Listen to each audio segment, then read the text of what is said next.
Hi everyone, welcome to Blue Heron Hill. I'm Sue and happy autumnal equinox to everybody.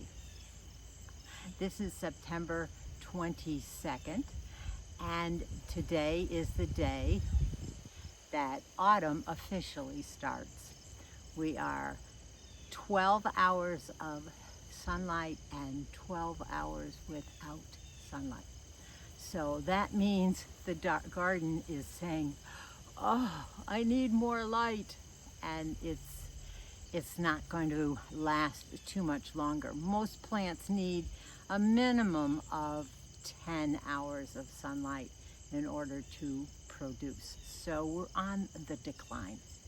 But regardless, it is time to harvest 2 more bins of sweet potatoes.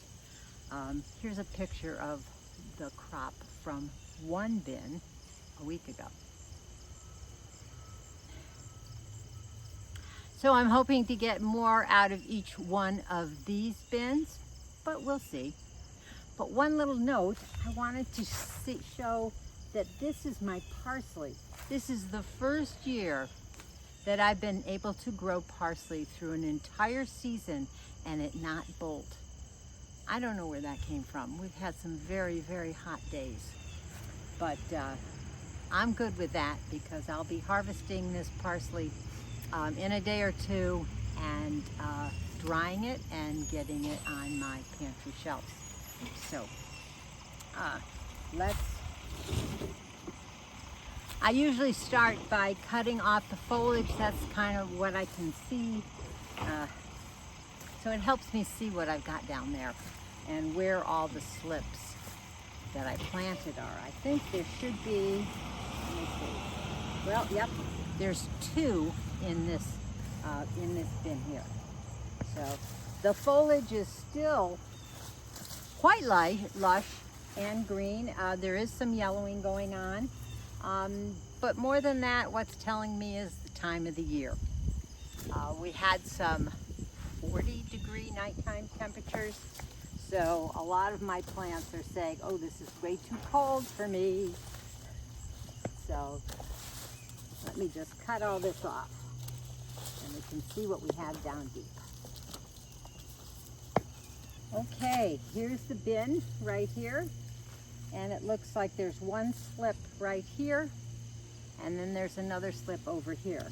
And a few taking root through here. I don't know that's going to give me anything, but it's growing back into my bean arbor. Let's dump this out and see what's underneath that I have to harvest. We are going to get some rain today, so I wanted to get at least 2 more harvested before some rain comes. I find it's easier when it's kind of all dried out.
They aren't the prettiest of sweet potatoes, but you know, the sweet potatoes from harvest. This guy is so strange. You turned it upside down, it looks like a heart right there.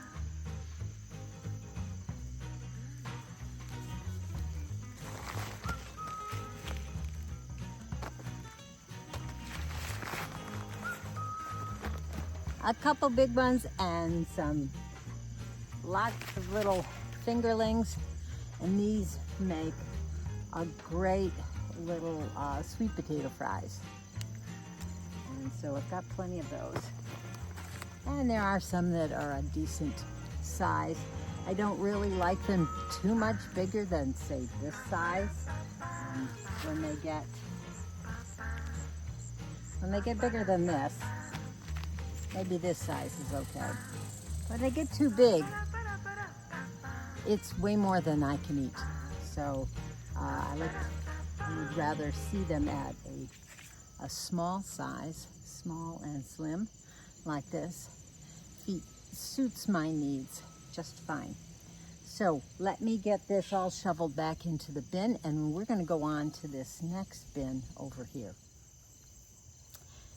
Next bin. This bin sits right below a tomato plant. This is Candyland tomatoes. They're tiny little things. I have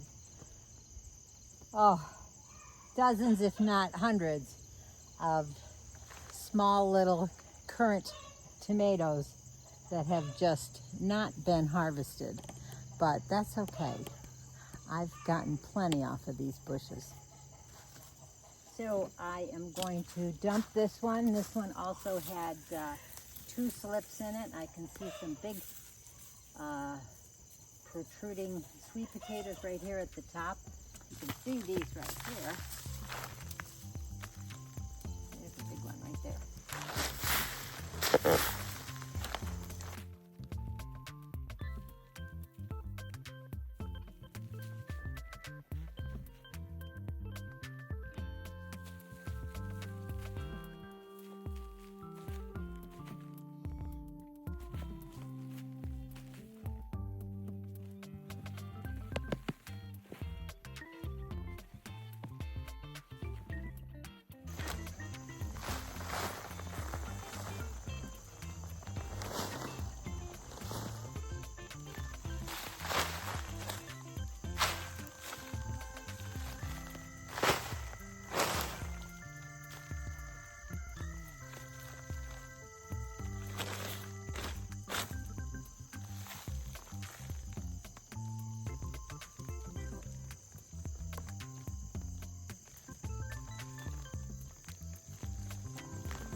Wow, I think this is a great crop of sweet potatoes.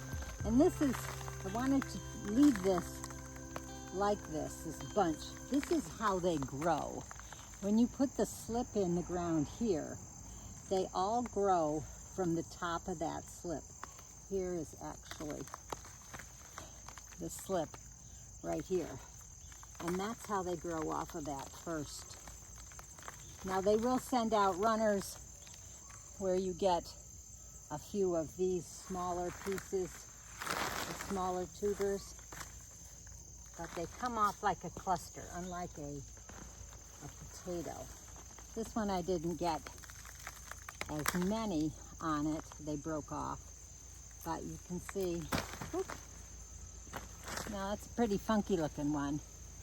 I don't really know, that may have to do with uneven watering. It's a good guess, but I'm not really sure. Lots of little fingerling tubers. Some nice, I love this size, like that. but this is an exceptional crop, I think, for this one tote.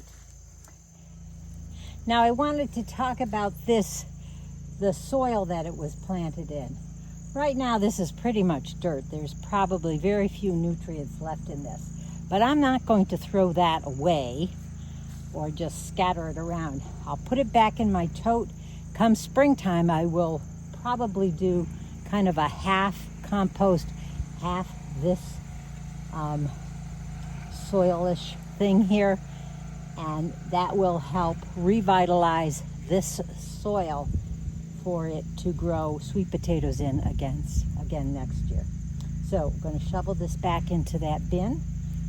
I still have 2 more here, one there and one beyond it, and I'm going to wait on those. We are expecting some rain today, probably within the next 30 minutes, so I am going to get all cleaned up here, and I'll come back with a recap. See you then.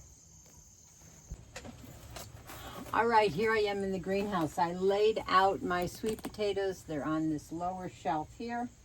I provide them with humidity and warmth from my greenhouse, and they'll stay here for about 2 weeks, I think, and that will help the skin harden up a little bit, and it'll help the starches in here turn to sugars, which is where you get the sweet in sweet potatoes. Now, my most favorite part of the harvest are these sweet potatoes.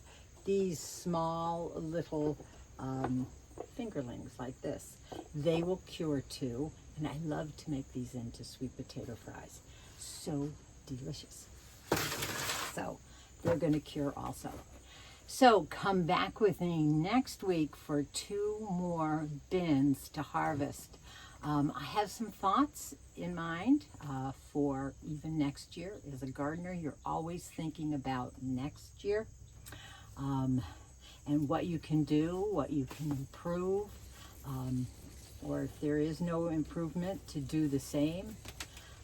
Lots of factors involved in gardening, and always thinking ahead to the next crop, in this case sweet potatoes.